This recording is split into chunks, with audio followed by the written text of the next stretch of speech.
மிகச்சிறந்த இயக்குனராக டிஆர் பாலா எப்படி ஒரு டிஆர் வந்து சினிமா துறையில் மிகப்பெரிய ஒரு கலக்கினாரோ அது மாதிரி வந்து டிஆர் பாலா வந்து அந்த கலக்க வேண்டும்.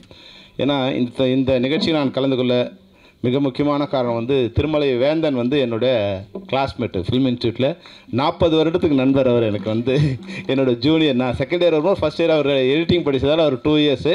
நான் ஃபைனல் இயர் வரும்போது அவர் என்னோட ஜாயின் பண்ணார். 40 வருஷமாகவே திருமலை வேந்தன் தெரியும். அதாவது வந்து சமீபத்தில் ஒரு வாழ்த்துறை வழங்கியதில் மிக அழகான நீ சுருக்கமாக எல்லாரையும் பற்றி பேசின ஒரே வாழ்த்துறை என்னோடய வாழ்த்துறையாக தான் இருக்கணும். ஏன்னா 40 வருஷத்துக்கு முன்னாடி வந்து நான் சீனியராக இருக்கும்போது அவருக்கு பேசுவார். அதே இனிய மாலை பொழுது ஆரம்பித்தார் பாருங்க. அவர் ஒரு கதை சொல்வார். ஒரு அழகிய கிராமம், அதில் ஒரு அழகிய நதி. நாங்கள் ரேக் பண்ணும்போது அந்த கதையை சொன்னால் இவ்வளோ அழகாக ரேக் பண்ணுறனா அவர் நினைக்க மாட்டார். அவ்வளோ அழகாக கதையை சொல்லுவார். நாங்கள் அவர் எங்களை ரேக் பண்ண மாதிரி ஆகிடும். அந்த கதையை நாங்கள் கேட்டால் வர மாதிரி ஆகிடும். அது மாதிரி எந்த கூச்சமும் இல்லாமல் சிறப்பாக அந்த கிடைத்த நேரத்தை மிக சிறப்பாக செலவு பண்ணக்கூடிய வேந்தன். அது மாதிரி ராஜேஸ்வரி வந்து என்ன புரட்சிகரன்னு சொல்லிகிட்டே இருந்தாங்க. உண்மையான புரட்சிகர போராளி வந்து ராஜேஸ்வரி தான். ராஜேஸ்வரியை பார்த்தா பாதி பேருக்கு பயம், மீதி பேருக்கு நட்பு. அது 2 வகையிலும் அவங்க வந்து ஒருத்தருக்கு நண்பராக இருப்பாங்க, இல்லை எதிரியாக இருப்பாங்க. துரோகியாக மட்டும் அவங்க இருக்க மாட்டாங்க. அந்த வகையில் வந்து மிகச்சிறந்த பெண்மணி அவங்க இருவரும் தான் நான் இந்த விழாவில் கலந்துக்கு மிக முக்கியமான காரணம். அப்போ இந்த ட்ரைலரையும் சாங்ஸை பார்க்கும்போது உண்மையாக தமிழ் திரைப்படத்துறைக்கு ஒரு டீம் கிடச்சிருக்கு. நல்ல ஒரு இயக்குனர் டிஆர் பாலாங்கிற ஒரு நல்ல இயக்குனர் கிடச்சிருக்காருன்னு எனக்கு தெரிஞ்சது. உண்மையாகவே மிகச்சிறப்பாக இருந்தது. அந்த ஷார்ட்ஸில் இருந்து கலர்ஸில் இருந்து அது போல் வந்து முகின்ரா வந்து நீங்கள் ஒரு நல்ல ஆர்டிஸ்டாக ஹீரோ வரப்போகிறீங்க. இதே போல் வந்து எங்களோட எப்பவுமே நட்பாக இருக்கணும். அது மாதிரி வந்து ஹீரோயின் பவ்யா வந்து எனக்கு பார்க்க கொஞ்சம் சமந்தா மாதிரி எனக்கு தெரிஞ்சது. கொஞ்சம் அழகாக வந்து அந்த ஸ்மைல் வந்து ஏன்னா ஹீரோயினை சூஸ் பண்ணும்போதே என்னென்னா 2 விஷயம் தான் நாங்கள் பார்ப்போம். ஒன்று அவங்களோட கண், இன்னொன்று அவங்களோட ஸ்மைல். அந்த சிரிப்பு அழகாக இருந்ததுன்னா நிச்சயமாக வந்து பார்க்குறவங்கள தன்மைப்படுத்தணும். அது மாதிரி வந்து பவ்யாவுக்கு வந்து அந்த ஸ்மைல் வந்து ரொம்ப ப்ளசண்ட்டாகவும் அழகாகவும் இருக்குது. நிச்சயமாக நீங்கள் வந்து உங்களுக்கு தமிழ் திரைப்படத்துறையில் இல்லை தென்னிந்திய திரைப்படத்துறையில் உங்களுக்கு ஒரு இடம் இருக்குது. ஆனால் ஒரே ஒரு வேண்டுகோள், நீங்கள் வளர்ந்த பிறகும் இதே மாதிரி வந்து எங்களோட நட்பாகவும் அன்பாகவும் பணிவாகவும் இருக்கணுங்கிறது. அப்புறம் நீங்கள் ஒரு 10 பவுன்சரை வச்சுட்டு கதையை கேட்கறதுக்கு மேனேஜர் மூலமாக கதையை கேட்காதீங்க. டைரக்டர் மூலமாக கதையை கேளுங்க, எழுத்தாளர் மூலமாக கதையை கேளுங்க. அது வரைக்கும் எப்போலாம் நீங்களாம் ஆர்டிஸ்ட்லாம் வந்து டைரக்டர்கிட்ட கதையை கேட்டிங்களோ, எழுத்தாளர்கிட்ட கதையை கேட்டிங்களோ, அது வரைக்கும் தமிழ் சினிமா நல்லா இருந்துகிட்டே இருந்தது. என்றைக்கு மேனேஜரோ இல்லை உங்களோட பிஏக்களோ கதையை கேட்டு அவன்லாம் விளங்காதவன் தான் அங்கே வந்து உட்காந்துருப்பான். எங்கள் சினிமா துறையில் தோற்றவன் தான் அங்கே வந்து உட்காந்துருப்பான்.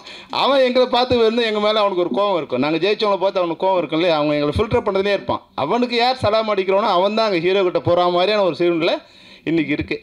அது மாதிரி நீங்களாம் இல்லாமல் மறுபடியும் வந்து பழைய சினிமா துறையில் ஹீரோவுக்கும் நாயகர்களுக்கும் நாயகியருக்கும் தொழில்நுட்ப கலைஞர்கள் வந்து ஒரு நேரடி ஆக்சஸில் இருந்ததுன்னா, படம் முடிஞ்ச பிறகு கூட நான் இப்போது 16 படம் பண்ணேன். 16 படத்தோட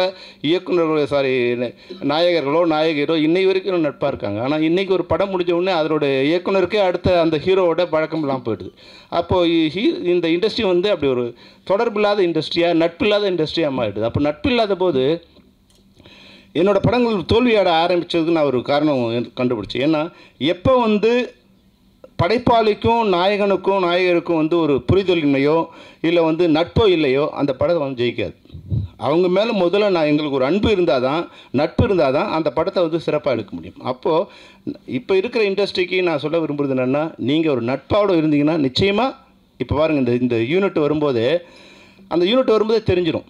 அந்த யூனிட் வந்து ஒரு நட்பான யூனிட், ஒரு யூனிட்டியோட இருக்குன்னு. இப்போ இந்த ஜின் யூனிட் வரும்போதே எல்லோரும் அந்த இதை போட்டுக்கிட்டு அந்த பனியனை போட்டுக்கிட்டு அவங்க டைரக்டர் பேர் வரும்போதோ இல்லை ஹீரோ பேர் வரும்போதோ ஒரு கூக்குரல்றது ஒரு மகிழ்ச்சி ஆறாக இருக்கு இல்லையா? அது வந்து ஒரு புது யூனிட்டு, புதிய பிளட் வந்து இந்த இண்டஸ்ட்ரிக்கு வந்திருக்குங்கிறது மிக அழகாக தெரியுது. அந்த வகையில் இந்த ஜின் திரைப்படம் நிச்சயமாக வெற்றியடையும். அது டிஆர் பாலா வந்து என்னென்னா அப்பா மாதிரி இல்லாமல், அப்பா உதயகுமார் அண்ணன் சொன்னார், அண்ணா நீங்கள் வந்து எஸ்ஏசி மாதிரி இருந்து வழி நடத்தணும்னு. வேந்தருக்கு நான் சொல்கிறது என்னன்னா, நீ வழி நடத்தாமல் இரு.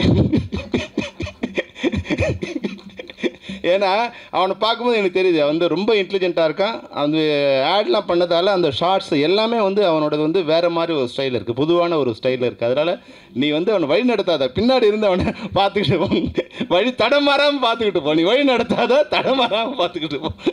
ஏன்னா அவங்க அம்மா வந்து எப்பவுமே சொல்லிகிட்டே இருப்பாங்க, என் பையன் எப்படின்னு. சரி, அம்மா சொல்கிறதே சொல்லிட்டு இருப்பாங்கன்னு தான் நான் நினச்சேன் உண்மையாகவே. படம் வரும்போது இது ஏதோ வரும் ராஜேஸ்வரிக்காக தான் நான் வந்து அந்த விழாவுக்கு. ஆனால் இங்கே வந்த பிறகு வந்து ஒரு நல்ல திரைப்படத்துக்கு நான் வந்து கலந்துக்கிட்டு இருக்கேன்னு வந்து படம் பார்த்த பிறகு எனக்கு தெரிஞ்சுது. ஒரு வெற்றியான படத்தில் ஒரு சிறப்பான ஒரு யூனிட்டில் நான் வந்து வாழ்த்துறை வழங்க வந்தேன் அப்படின்னு எனக்கு தெரியுது. அது மட்டும் இல்லாமல் இங்கே வந்து மேடையில் வரும்போது பார்த்தா ஃபிலிம் இன்ஸ்டியூட் ஸ்டூடெண்ட்ஸாக உட்காந்துருக்காங்க. கேஆர்லேருந்து, அரவிந்த் ராஜ்லேருந்து, உதயகுமார்லேருந்து, நான்லேருந்து எல்லாமே ஃபிலிம் ஸ்டூடெண்ட்டாக உட்காந்துருக்கோம். அந்த வகையில் இப்போ வேந்தனும் எங்களோட ஜூனியர் தான். அவர் வர வாய்ப்பு இல்லாமல் போன உங்கள் மகன். அது மாதிரி திரைப்படத்தை சொல்லும்போது ஆரம்பிக்கும் போது நல்லா ஆரம்பிச்சா பாருங்க. ஏன்னா அவர் ஃபிலிமின் ஸ்டூடெண்ட்டு. தாமஸ் ஆல்வா எடிசனையும் லூமியர் பெருதர்ச்சியும் ஆரம்பிக்கும் போது எங்களுக்கு போகணுன்னு முதல் பாடம் சொல்லிக் கொடுக்குறது அதுதான். அதை வந்து முதல் விழாவில் அதை சொல்லிட்டார். அந்த வகையில் மிக சிறப்பானவர். இந்த திரைப்படத்துறை மிக நல்லா இருக்கணும். கேஆர் சார் பற்றி சார் சொன்னார் வந்து உதயகுமார் அண்ணன். எனக்கு வந்து ஒரு ரெண்டு விமர்சனங்கள் லைஃப்பில் வந்து 2 விமர்சனங்கள் எனக்கு ரொம்ப பிடிக்கும். ஒன்று என்னென்னா, நான் அதிரடி படைன்னு ஒரு படம் எடுத்திருந்தேன். அதுக்கு முன்னாடி வந்து புலன் விசாரணை, கேப்டன் போகிறோம், செம்பருத்தி 3 வந்து பெரிய ஹிட்டு. இப்போ இந்த படத்துக்கான ஓப்பனிங் வந்து மிக பிரம்மாண்டமாக ஓப்பனிங் படம் இதுவாக இருக்குது. அடிச்சு பிடி உள்ளே வராங்க. உள்ளே வரும்போது எனக்கு விமர்சன கடிதம் ஒன்று வந்தது. அது என்னென்னா, அது நான் ஏற்கனவே சொல்லியிருக்கேன். இருந்தாலும் கேஆர் சாரோட இருந்து அதை சொல்லும்போது அது வேறு ஒரு இதோடு லிங்க் பண்ணுறதுக்காக சொல்கிறேன். அதை நான் பார்த்தா ஒரு முன்னாடி 15 காசு லேட்டர் கடிதம் இருக்கு இல்லையா, அதில் மேலே வந்து இருந்தது. பார்த்தா ஏதோ எழுதியிருக்கு. அது பார்த்தா தமிழ் மாதிரி தெரியுது. அப்புறம் பார்த்தா கொஞ்சம் தெலுங்கு மாதிரி தெரியுது. அப்புறம் அடுத்த லைன் பார்த்தா கன்னடம் மாதிரி இருக்குது. அப்புறம் அடுத்தது சான்ஸ்கிரிட் மாதிரி இருக்குது. ஒரு 8 லைன் தான் இருக்குது. அது என்னன்னே என்னால் படிக்க முடியல. ஒரு மொழி மாதிரி இருக்குது. அப்புறம் பின்னாடி திருப்பி பார்த்தேன். அவர் அதில் எழுதிருந்தான், நீங்கள் இதை படித்தே இல்லையா, இது என்ன மொழின்னு உனக்கு புரியல, அது மாதிரி உன் படமும் எனக்கு புரியல.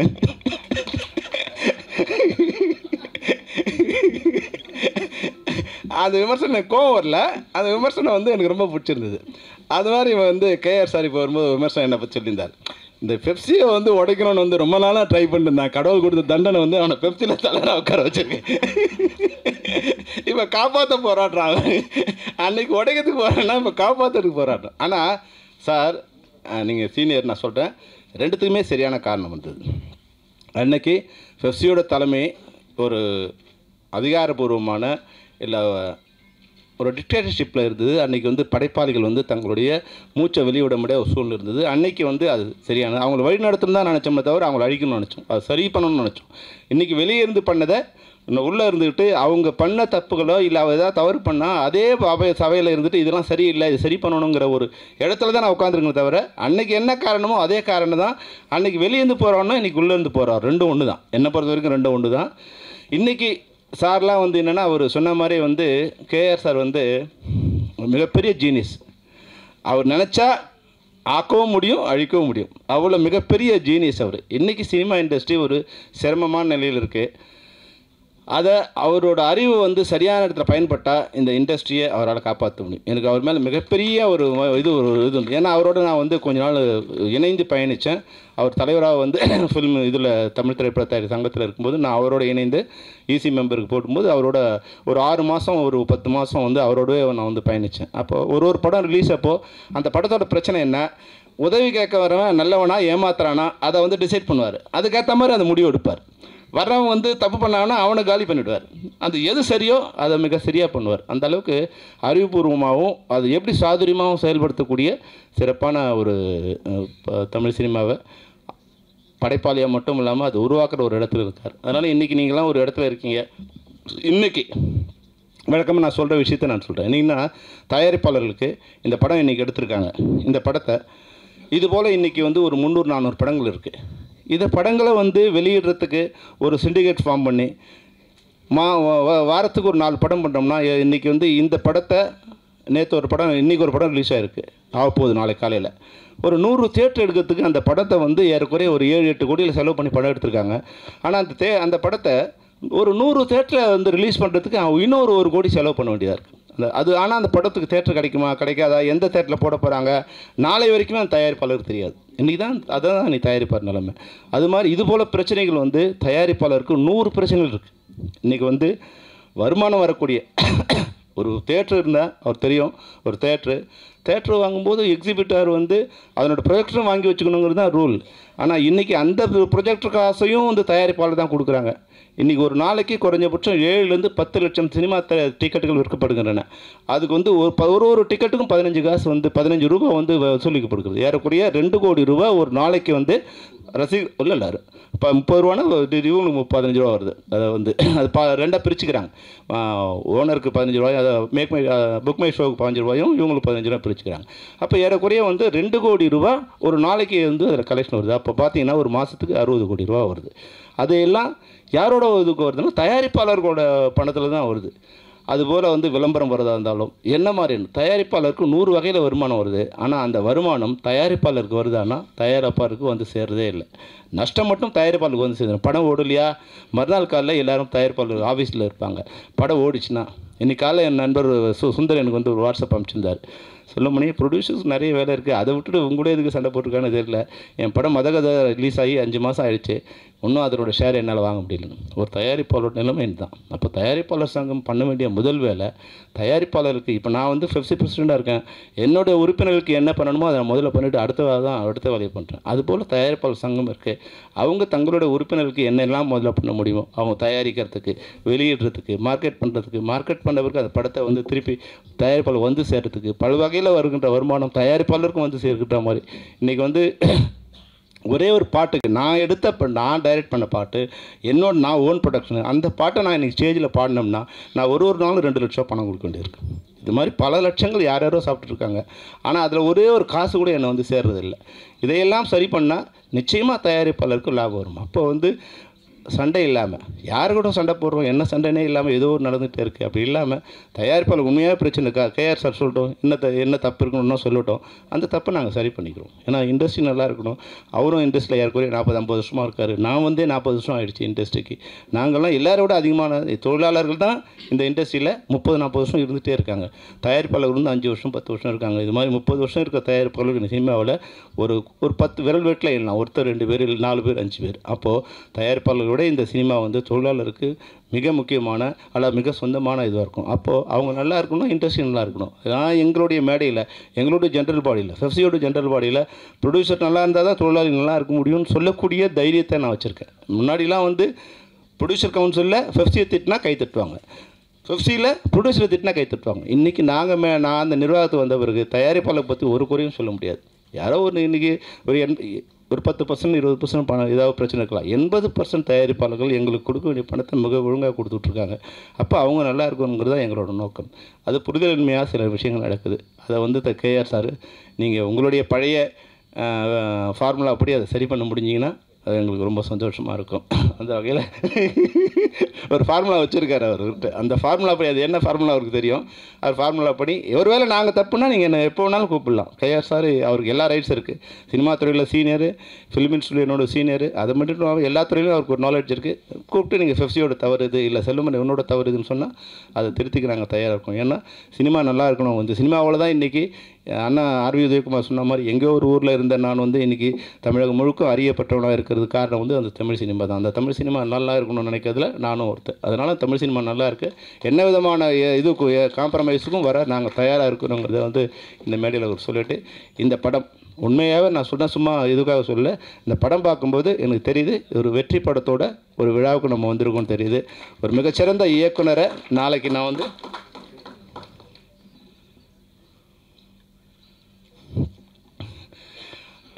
நாளைக்கு சொல்லலாம், பாலா உன்னோட ஃபஸ்ட் படத்துக்கு நாங்கள் வந்து வாழ்த்தணும் ஒன்று அப்படி சொல்லுவோம். ஏன்னா அவர் மிகப்பெரிய ஒரு இயக்குனர் வருவார், நிச்சயமாக வருவார். அவரும் நாளைக்கு வந்து ப்ரொடியூசருக்கு எந்த தொந்தரவும் இல்லாமல் இருக்கணும். ஆர்டிஸ்ட் மட்டும் இல்லை, ஹீரோவும் இன்றைக்கி வந்து இப்போ ஆர்டிஸ்ட் மாதிரி பிஹேவ் பண்ண ஆரம்பிச்சிட்டாங்க. அவங்க வந்து பெரிய லெவலான பிறகு ப்ரொடியூசர்ஸ் அவங்கள மீட் பண்ண முடிய மாட்டேங்குது. அது மாதிரி இன்னொன்று என்னென்னா, மிக வருத்தமான விஷயம் எல்லாருக்குமே நான் சொல்கிறேன். நாங்கள் முன்னாடி வந்து ரெக்கார்டிங் போகும்போது அது என்ன மியூசிக்கு நாங்கள் காதால் கேட்போம். அப்புறம் வந்து டியூன் போடும்போது அது என்ன டியூன் கேட்போம், எங்கள் காதில் கேட்கும். நம்ம ரெக்கார்டிங் போகும்போது வந்து அதில் வந்து கீபோர்டில் இருக்காங்களா, இல்லை வந்து லைவ் மியூசிக்கா, இல்லை வந்து ரிதம்ஸா, எல்லாமே அங்கே கேட்டு அது சந்தோஷப்படுவோம். ஆனால் இன்றைக்கி போகும்போது ஒன்றும் இதுதான் கேட்டுனே இருக்கும். அவங்க மாதிரி ரசிச்சிட்டே இருப்பாங்க. எப்படி வந்து நம்ம வந்து ப்ளூடூத் வச்சு பேசிட்டு அம்பாட்டு பைத்தியம் மாதிரி சிரிச்சுட்டு போகிறான் ரோட்டில், அது மாதிரி நாங்களும் வந்து இதை கேட்டுக்கிட்டே ஓகே பாட்டு நல்லா வந்திருக்குன்னு சொல்லும். அப்புறம் இன்னொரு விஷயம்னா, அப்போது அந்த குழந்தைய கையில் எடுக்க முடியாது. ஒரு குழந்தை இருக்கு வச்சுங்க, ஒரு பெற்ற குழந்தைய கையில் கொடுக்கும்போது அந்த குழந்தை வந்து ஒரு சாலிடாக ஒரு ஃபிசிக்கலாக கையில் இருந்தால் எப்படி இருக்கும், அது தொட்டு பார்க்கும்போது ஒரு தாய்க்கு எவ்வளோ ஒன்று இருக்கும். அது போல் தான் இருக்கணும். அப்படி தான் இசை இருக்கணும், அப்படி தான் கதை இருக்கணும். இப்போ கதையை யாருக்கா சொல்லணும்னு நினச்சா முதல்ல ஹீரோஸ் என்ன பண்ணுறாங்க, எங்களுக்கு மெயிலில் அனுப்புங்கிறாங்க. குழந்தைய மெயில் அனுப்புகிற மாதிரி தான். ஒரு குழந்தைய பார்க்கணுன்னா மெயில் அனுப்பிச்சா குழந்தை எப்படி இருக்கும், அப்படி தான் ஸ்கிரிப்டை வந்து மெயில் அனுப்பிச்சா அப்படி தான் இருக்கும். அதை நான் சொல்லும்போது என்னுடைய இது வரும்போது உன்னை பார்த்து நான் கதை சொல்லும்போது நீ எங்கே ரசிக்கிற எங்கே ரசிக்கலைங்கிறது தெரியும், அந்த கதையை என்னால் சொல்ல முடியும். ஆனால் மெயில் அனுப்பிச்சா நான் முதல்ல வந்து தமிழை யோசிக்கணும், இங்கிலீஷில் ட்ரான்ஸ்ஃபர். ஏன்னா உனக்கு கூட இருக்கிறவங்களாம் வந்து தமிழ் தெரியாதவனா இருக்கான், அவன் இங்கிலீஷில் படிக்கணும். அவன் பார்த்து ஓகே பண்ணால் தான் நீங்கள் அது படிப்பீங்க. அப்போ அவனுக்கு இங்கிலீஷில் அனுப்பணும், உங்களுக்கு தமிழ் அனுப்பணும். என்னோடய மூலையை நான் தமிழ்லேருந்து இங்கிலீஷுக்கு ட்ரான்ஸ்ஃபர் பண்ணணும். அந்த அளவுக்கு சரியாக வருமானு சொல்ல முடியாது. இதையெல்லாம் இல்லாமல் நீங்கள் கதையை தப்பாக பேசினா என்னை வந்து மன்னிச்சிடுங்க. நாயகர்கள் நீங்கள் கதையை ஸ்கிரிப்டை வந்து மெயிலில் கேட்காதீங்க, மெயிலில் பார்க்காதீங்க. டைரக்டர்கிட்டையோ ரைட்டர்கிட்டையோ நேரடியாக உங்கள் கதையை கேளுங்க தான் இந்த ஜின் மூலமாக நான் உங்களுக்கு சொல்ல வர வேண்டுகோள். இந்த வேண்டுகோளை நீங்கள் தயவுசெய்து ஏற்றுக்கணும். அப்புறம் இந்த ஜின் படம் வந்து ஏன்னா இது வரைக்கும் வந்து பேய்னா ஒரு பயம்தான் நமக்கு எல்லோரும். அந்த பேயையே நாயாக்கி அதை ஒரு பெட்டாக்கி அதை வளர்க்குற ஒரு படமாக ஆக்கியிருக்காங்க. அந்த பேய் இனிமேல் தமிழ் சினிமாவை பார்த்து பேய் தற்கொலை பண்ணிக்கணும்னு நினைக்கிறேன். அந்த பேய்ங்கிற பயம் போயிட்டு குழந்தைங்களுக்கு வந்து பேய் வந்து ஒரு விளையாடுற ஒரு பொம்மை மாதிரி ஆயிடுச்சு. அந்த பட்டணத்து பூதம் வந்து இது மாதிரி ஜீபுமா மாதிரியோ இல்லை வந்து ஒரு கார்ட்டூன் கேரக்டர் மாதிரி ஆயிடுச்சு இதை வந்து பார்க்கும்போது. ஆனாலும் அந்த டெரர் கிரியேட் ஆகுது. உண்மையாக மறுபடியும் சொல்ல விரும்புகிறேன், ஹீரோயின் மிக ரொம்ப அழகாக இருக்காங்க, இனிமையாக இருக்காங்க. அதை விட வந்து அந்த சாங்ஸ் வந்து உண்மையாக வந்து 3 சாங் கேட்டோம், 3 வந்து பிரம்மாண்டமாக இருக்குது. அதோட ஒரு ப்ளஸ் என்னென்னா நீங்கள் ரீரெக்கார்ட் பண்ணும்போது அந்த ட்ரைலர் நீங்கள் ரீரெக்கார்ட் பண்ணீங்க, அது உண்மையிலே அது வேறு லெவலில் இருந்தது. அது வந்து ஒரு பியூட்டிஃபுல்லாக வந்து ஒரு டெரர் அதை க்ரியேட் பண்ணுங்க. ஒரு இதில் ஒரு சாஃப்ட்னஸ் வந்து அதில் வந்து ஒரு டெரர் க்ரியேட் பண்ணுங்க. எந்த இளைஞர்களுக்கு வந்து மியூசிக் வரவங்களுக்கு வந்து ரீரெக்கார்டிங் சென்ஸ் இருக்கோ அவங்க மிக சிறந்த இசையமைப்பாளர் நிச்சயமாக மாறுவாங்க. நீங்கள் நிச்சயமாக மிக சிறந்த இசையமைப்பாளர் வருவீங்க. உங்களுக்கு அதே வேண்டுகோள் தான். இதே போல் நீங்கள் பணிவோடும் அன்போடும் நட்போடும் தயாரிப்பாளர்கிட்ட இயக்குநர்கள் இருக்கணுங்கிறது தான் நான் உங்கள்கிட்ட வைக்கிற வேண்டுகோள். அந்த ஜீன் திரைப்படத்தில் இருக்க அனைத்து குழுவினருக்கும் தயாரிப்பாளருக்கும் குறிப்பாக என்னுடைய சகோதரி ராஜேஸ்வரிக்கும் என்னுடைய வாழ்த்துக்கள். நன்றி.